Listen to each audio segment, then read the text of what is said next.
This was a demonstration at the pond house at Elizabeth Park for the Greater Hartford Bonsai Society. This is a Japanese larch. This tag makes the front approximately where you would view the tree.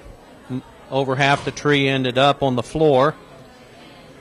And what we were showing people was how to take a piece of nursery stock or a nursery plant and start training it to become a bonsai. Bonsai stands for plant in a pot or plant in a tray. This is in a nursery container. In a year or two after it recovers from the severe haircut it got, we'll start moving it into training pots and then eventually into a bonsai container for showing here. Saved a lot of the larger branches at the moment because larch does not bud back in here very much.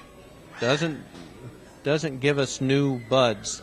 So there's a lot of extra little pieces that I left to promote that budding on what is left, so that if a branch dies or I need a branch somewhere else, hopefully I'll have some new growth to work with.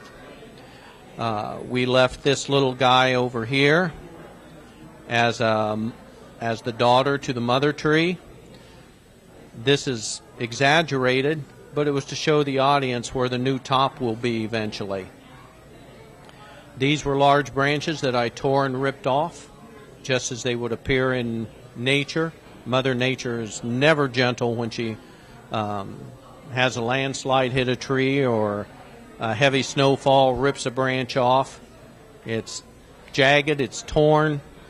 It also gives the illusion of great age.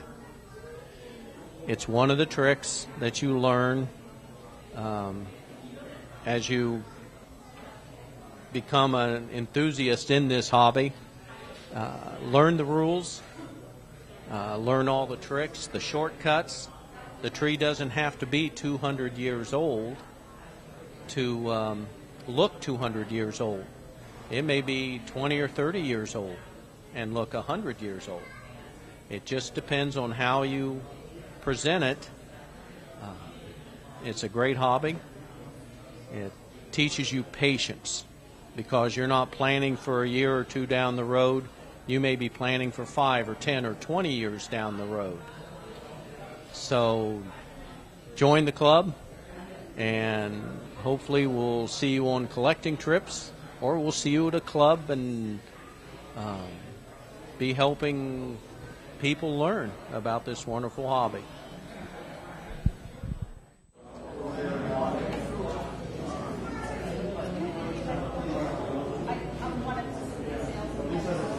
The Greater Hartford Bonsai Society, I've been a member of for over 15 years.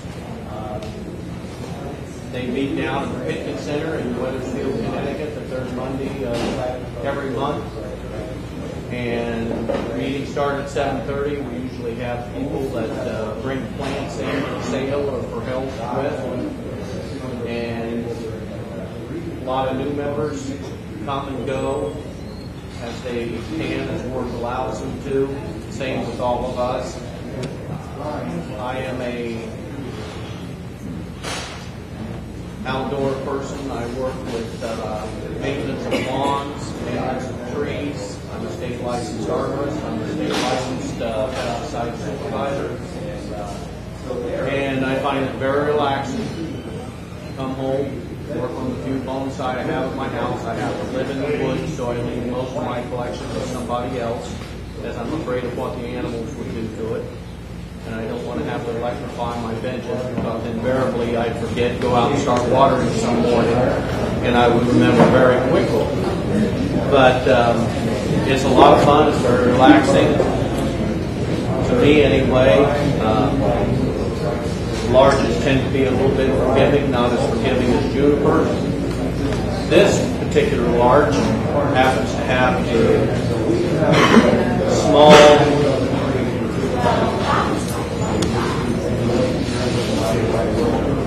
trunk over here part of it. The main tree will be over here. Rough stick figure of what it's going to look like. Here's the little one. I drew branches with X's through them because we don't want to hide it. Although this tree lends itself, the only other alternative I would have would be to cut that off entirely, turn it into dead wood. I'm just going to try and save it. So we'll get started. I'm sorry, my back's to you occasionally. We're going to thin it out a little bit. Get rid of branches that we know we don't need. This is the front of the little branch I'm going to save on this back trunk. For the moment, we'll cut it back. Don't get nervous. You'll all be able to do that as you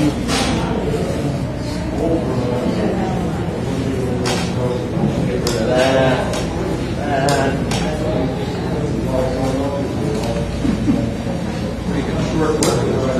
Okay, we're done. No, this will probably be, why say probably.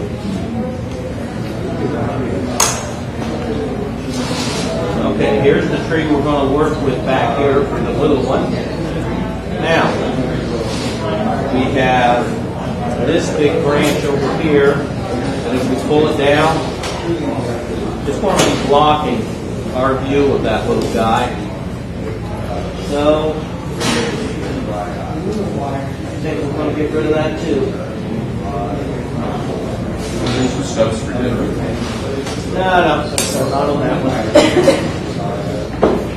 The cuts aren't as clean. We'll clean them up later. We're just trying to get into the tree here so that we can show it, so that I can show it to you. And this big horn over here, we'll probably clean it up. We might leave this as dead wood. The top's going to follow this line, coming up here, coming over here. Now, for demonstration purposes, we're going to leave more on this tree than we normally would. Sometimes we might cut trees like this down to this right here. That would be the new top in 3 years. But I want to leave something for you, otherwise I don't have anything to talk about. So, let's go ahead. And we'll get rid of this. Okay, I think we're going to turn this guy here into our new top. Get rid of some more of this trash in here.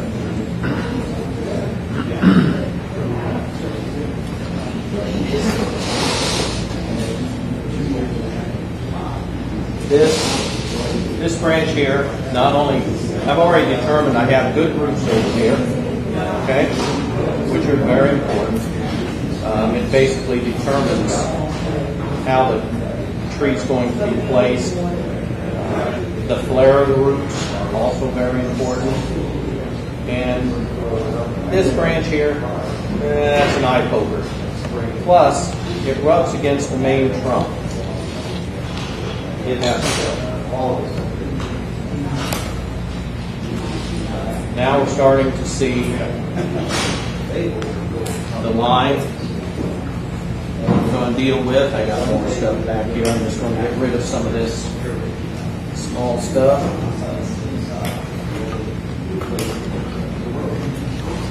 Here's one that's almost buried. And I decided I didn't like that one either. Okay, now we're starting to see a tree actually. It's a good thing you're in a good mood today. It's amazing what a glass of wine will do for you. You get pretty brave with a glass of wine. After the second glass, you'll be really brave. Those tops that have been bothering you or whatever, the branch that you were undecided on. Up here now. We'll leave some of this stuff up here for stubs. We may Just for fun, turn this into dead wood. Instrumentality secondary top bricks. Are you definitely taking out the second top that's up there? Yeah, this one Well, over then if you here. thin that out now, would they be able to see that? Okay. Bob's trying to be nice.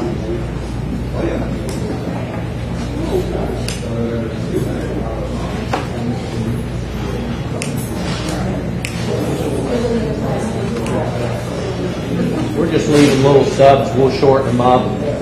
Maybe I'll make some dead wood. And the trick with bonsai is this space. I'm talking to myself. I'm sorry here. You want to learn the rules of bonsai, and that way you can break them. And you learn how to cheat. You can take a tree that's actually rather young, and a tree's life 10, 20 years is young, and make it look very old very quickly. Some of the trees back there, you'll see ages on them of 100 or 200 years. They're probably collecting trees, and quite often what they do is they collect the dead wood approximately the same diameter. These trees have such a hard life in the wild that they cut it, they polish it, and have to count the rings under a light sun. That's how tough. Because you can't see the rings with the naked eye, it's just all fuzzy. They're so close together, they've had such a hard life. This one, if you brought it down, it'd be right in front. Plus it'd be crossing.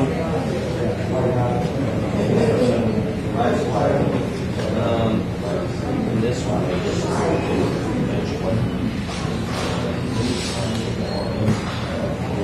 clean this guy up some more. I'm jumping back and forth as I go here. But if you have any questions, please feel free to ask them. How will you decide how many branches to leave? Well, it depends on the tree. You normally have 3 or 4 main branches of leaves depending on the design you're working with. I'm not even going to get into the designs that just have little tufts of green way up here and everything else is cut off for gin. When I say gin, it means that I'm taking all the bark off the branch, peeling it, making it look like maybe a snow loaf drifted off. We'll start wiring here in a minute. Another thing is we won't repot this thing. A shallower pot and bonsai soil, which is a soilless mix. We use basic soil. We use turfus, which is a high fired clay.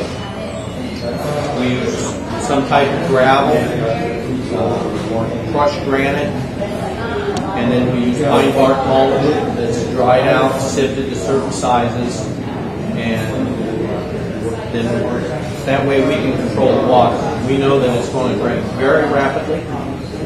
The tree will learn very quickly to grab whatever water as it passes by the roots, because it doesn't know exactly when it may get another drain. And it slows the metabolism of the tree down.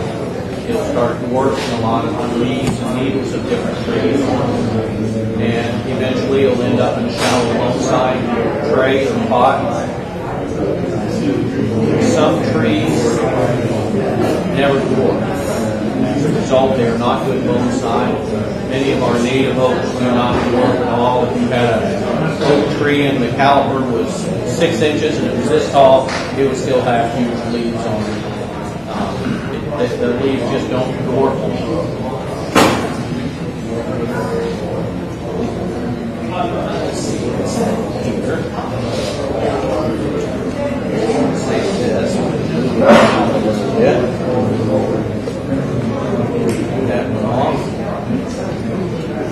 Shorten some leaves up.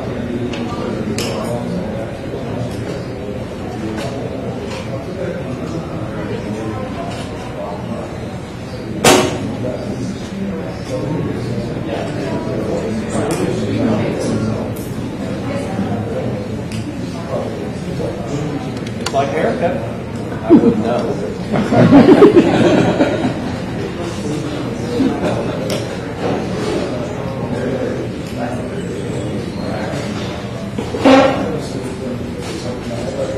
branches that are growing straight up, I'm taking off right now because the angle the tree has a real hard time getting rid of. This angle right here, some of them's almost right angle. Being they're going up, the tree won't absorb this angle as well as maybe on the side or even coming from underneath.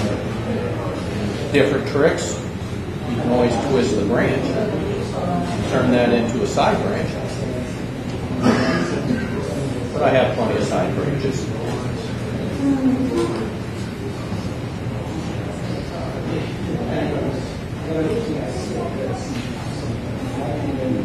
A couple of questions I was asked yesterday. Well, how do you know where the top is?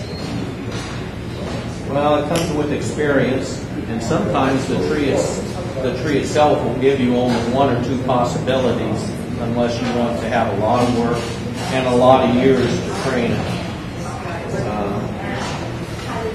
One of the masters, American masters, John Naka, whom I had the pleasure of meeting several times, watching. He did a complete demonstration one time in California. He used to tell us about it all day, working on this tree. Got done with the tree and was talking a little bit about it, and some guy stood up in the back of the room and said, "John, where's the top?" And he had went this whole time without describing where the top was. And he said, "Well, in 3 years it's about right here, and it will come off of this one." And he said, "I didn't even think about it." The way he told it was really great. He had a great sense of humor. He's gone now. He has several trees in the national collection, and he's sorely missed. I want to try and leave something for you guys to see. Make sure you have inside buds there.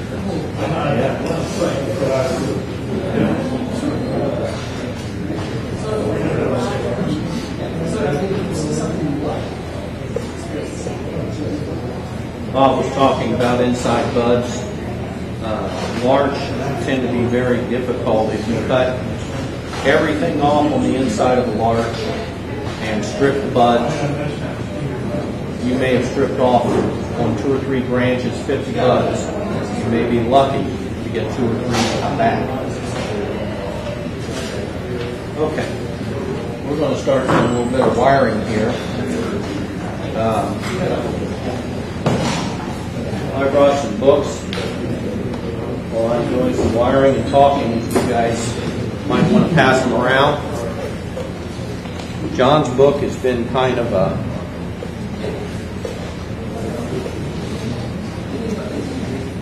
not the Bible of bonsai, but awful close. He did all the work for a lot of beginners and everything.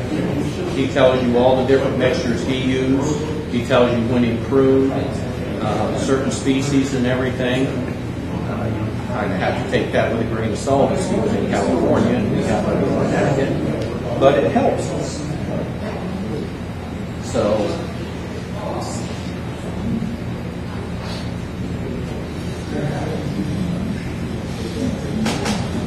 I'll be saving more branches than I need.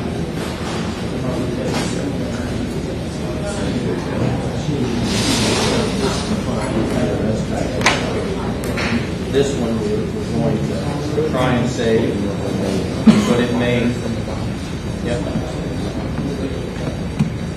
This one may disappear. I'll do the little one last.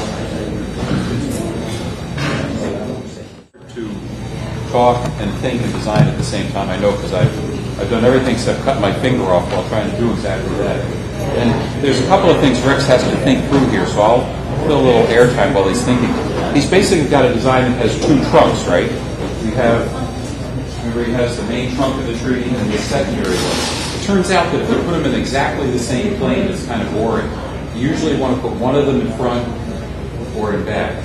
So I think he's got to work out exactly where his front is, so he doesn't end up deciding to twist the tree later, and then he's got maybe all the branches going out backwards. You want to have some of the branches on the tree come forward.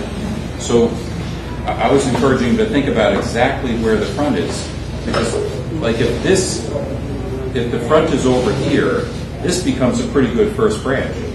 But if he's going to put this secondary little tree in the back, then this tree's more in the front, this tree's more in the back, and that becomes a very good first branch. And the nice thing about that is he still has some of the inside buds on this. See, a large is a great tree to work with because it's a weed in the form of a tree. I mean, it grows like mad, but it doesn't bud back where there's no buds.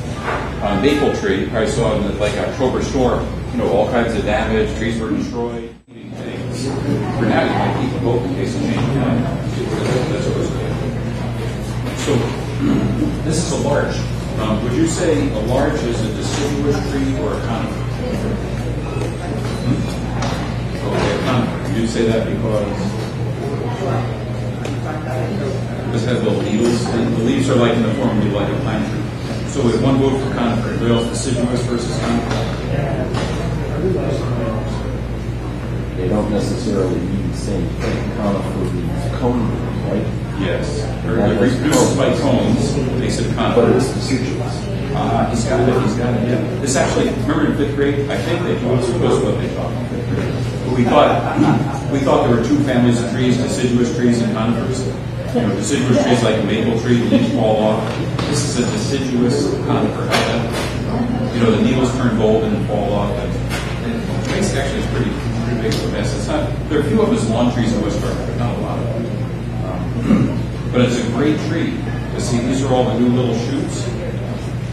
And if you fertilize them and don't mess with them, each shoot will grow about that long in 1 year. So that means you could have a bonsai that's more or less this big, but if you don't prune it, it disappears in 1 year. Just poof, and it's done. So the way to control it is this. That's the new growth. You just pluck it off. I mean, it's easy as can be. You don't do it with the scissors because you end up cutting the ends of all the needles and they all turn around. It looks kind of good. And you can cut fingers off. So I kind of feel some airplanes for us to think about when you do. I've seen brain trees when you're trying to decide these things. So the question is, will this tree lose its leaves now or in the fall or well, it should lose its trees now. We're rooting for it to not lose its trees now. That'll be leaves now. That'll be really good. But in the fall, the leaves turn golden and they fall off. So it's a pretty cool tree. And this one's probably a Japanese larch. Yeah, larches in America go to really cold places. American larches is zone 2 tree. That means up in the Arctic, where there's unfrozen dirt part of the year. Larches can grow there. They can't grow in Washington, D.C. They live there for maybe 2 years and they just die off. So it's a cold weather tree. The Japanese larch, which is this, it's not quite this cold weather, but it's a cold weather species. So do you want to tell them what you're doing with that portrait? Okay, I am putting wire, copper wire on it. I have for copper as opposed to aluminum. I can use a smaller diameter wire to bend the branches, help me bend branches and to hold them in place once they're bent. The wire stays on depends on the species. This is probably as big as these are growing. This is probably less than a year of these. This wire, we don't want it to stay on too long because it will mark the mark. If you get wire, we've all done it. You're pruning a bonsai 4 or 5 years down the road, and suddenly on some little branch it's grown very well. You bump into the wire, you've got there, it doesn't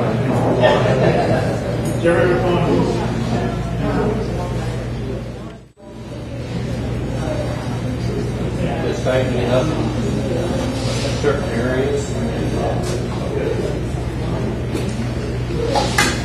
They used to not have wire, so bonsai originated in China. There was no electric wire back then, so like 1,500 years ago. and then bonsai moved to Japan. So now there's a lot of bonsai grown in China, Japan, also Korea, Taiwan. It's all over Asia. Mostly jumped to America after World War II. Lots of soldiers came back. There were a few bonsai growers here before that, but mostly not many. Mostly they were in California where there were lots more Asian people. So most of them don't get to grow large trees. We're lucky we get to grow them. A lot of people in China, like live in southern China, they grow tropical trees. They grow really fast, different species. But we love large trees. Rex and I are growing large trees. We have a business together. See, this is a club. Within the club, there are people that have businesses. So I've been growing bonsai for decades. We restored an old nursery of his, and now we're growing things like this that are really good for bonsai because, you know, not all species cooperate as well.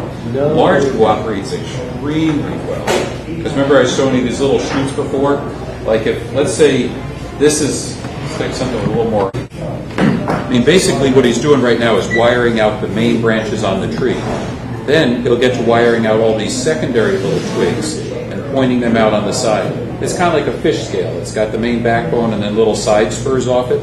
So the top view is he's going to wire them out to the side, and then they're going to grow on the end, and we're going to pinch the ends off, and it's going to send out more buds inside.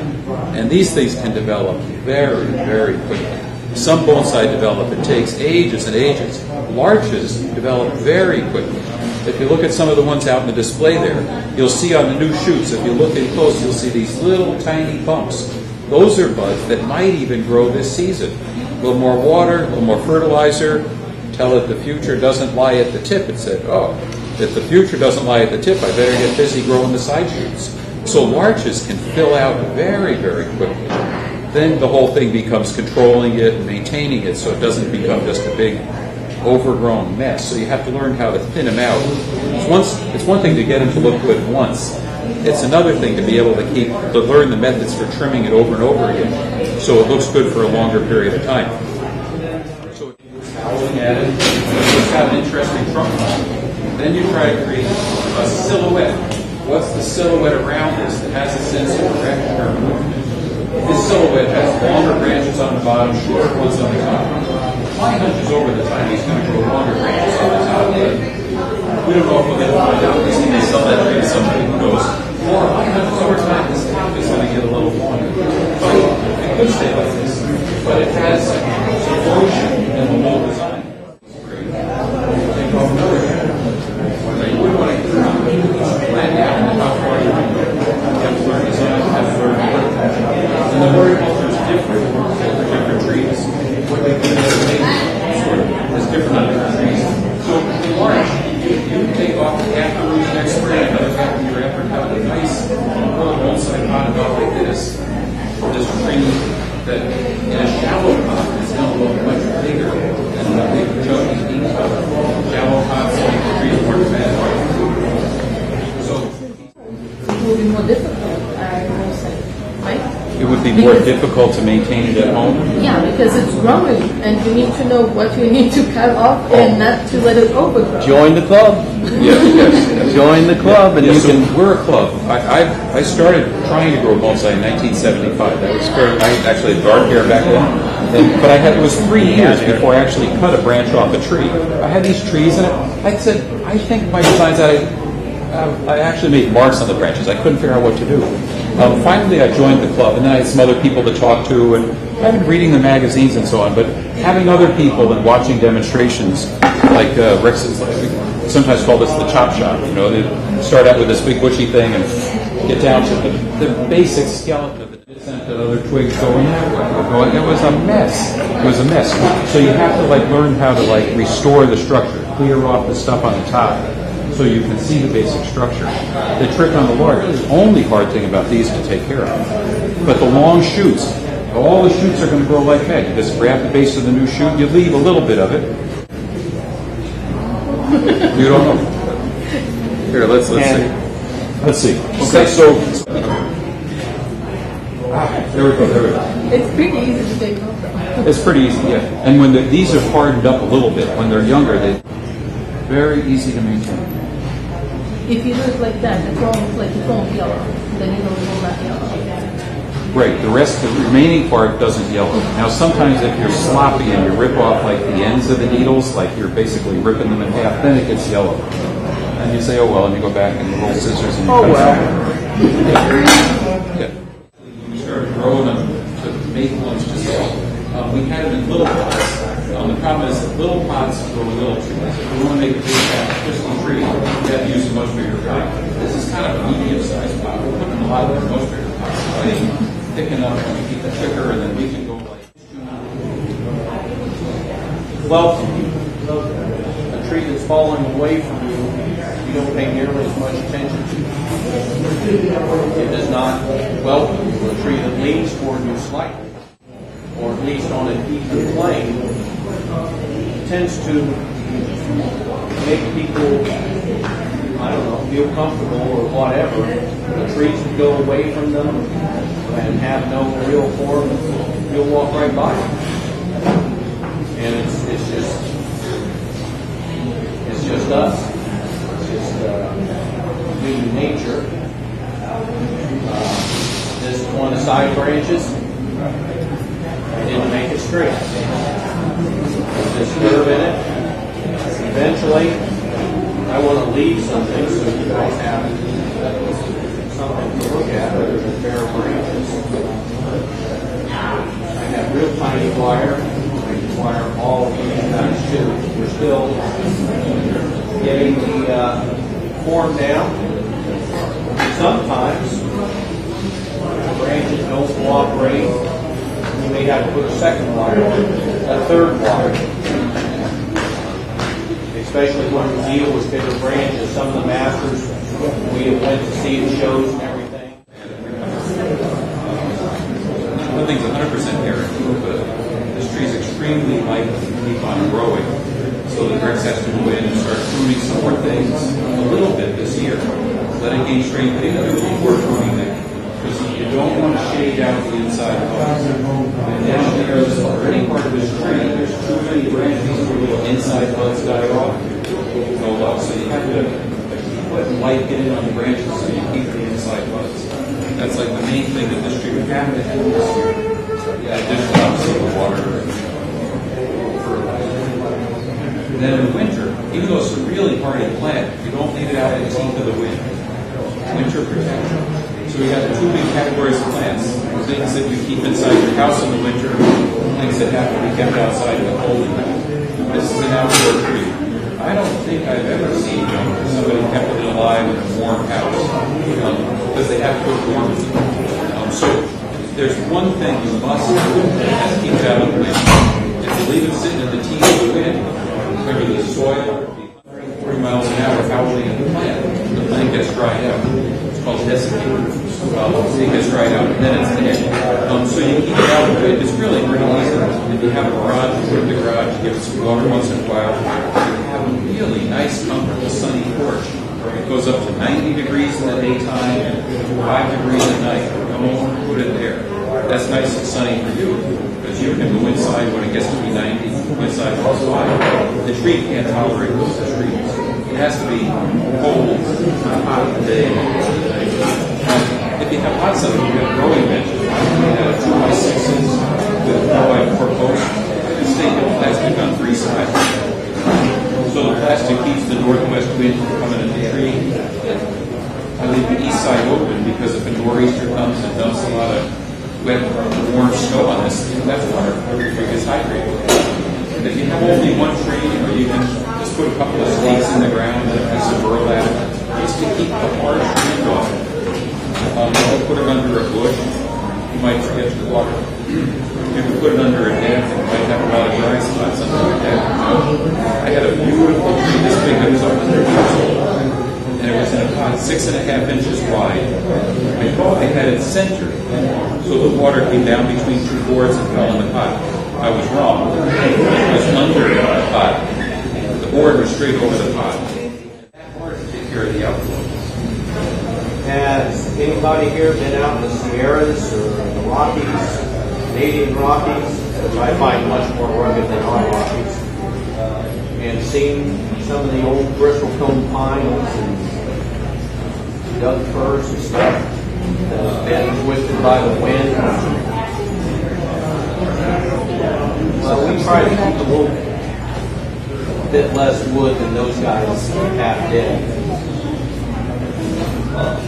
Sometimes it seems like it's all dead wood until you discover a little patch of needles somewhere. There's a lifeline somewhere on that trunk. Keeping those little patch of needles alive. I tend to like this. Learn to do this. Like we teach people how to do this. We're running a beginner's workshop in the end of September. And in the morning, we'll be talking and teaching you basic ideas about design and horticulture. In the afternoon, we just start working on plants. And we can take classes for years and years, but that's not so much fun. It's more fun to work on the trees. Because if you have one, you can learn to water it, you can learn to tend it.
They keep it inside 2 years a day. A lot of time. So you might be setting up a really hard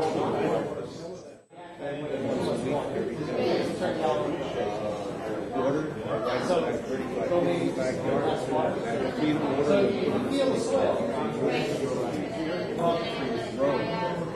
It's not growing in dirt. It's not growing in pine. It's growing in the reason is it's not all the pots have